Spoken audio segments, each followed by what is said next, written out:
Retrouvez les cordons bleus sur Besançon TV tous les lundis avec France Bleu Besançon.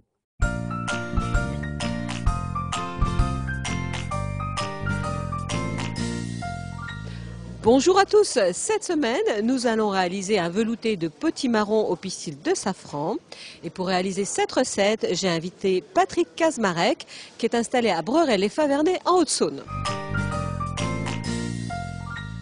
Bonjour, Patrick Kazmarek, éleveur d'Highland et producteur de safran à Breurel-les-Favernets en Haute-Saône. Donc notre production de safran qui est un peu originale, nous la cultivons pour la vente soit en pistil de safran à certains revendeurs. Et nous faisons aussi des confitures à l'ancienne, des confitures safranées, des cuissons lentes à 10-12 heures de cuisson pour sortir essentiellement le sucre du fruit.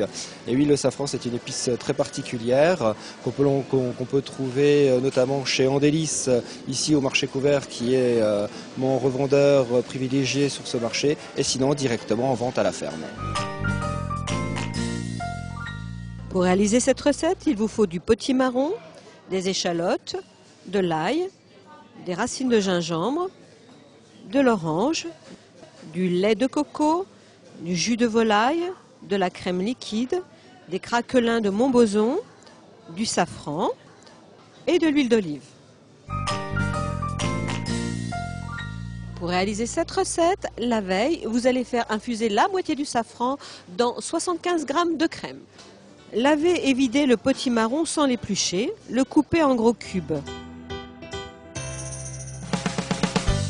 Dans une marmite, mettre l'huile d'olive et faire revenir doucement les échalotes, ajouter le potimarron et faire suer quelques minutes. Mouiller à hauteur avec du jus de volaille, ajouter le lait de coco, le restant de crème, les zestes d'orange, l'ail, le gingembre, le restant du safran.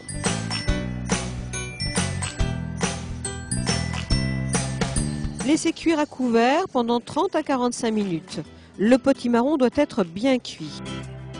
Au terme de la cuisson, mixez le tout, assaisonnez de sel et goûtez. Si le velouté est trop épais, ajoutez de l'eau minérale pour obtenir la bonne consistance. Dans des assiettes creuses et chaudes, versez le velouté de potimarron, ajoutez une cuillère de crème infusée au pistil de safran et le craquelin écrasé.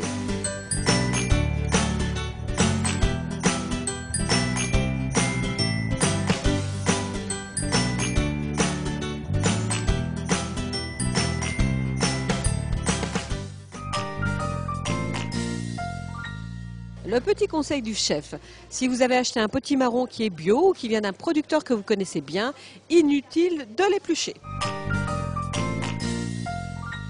Alors cette semaine, ce n'est pas un livre que je vous recommande, mais une revue, c'est le numéro 2 de Masterchef.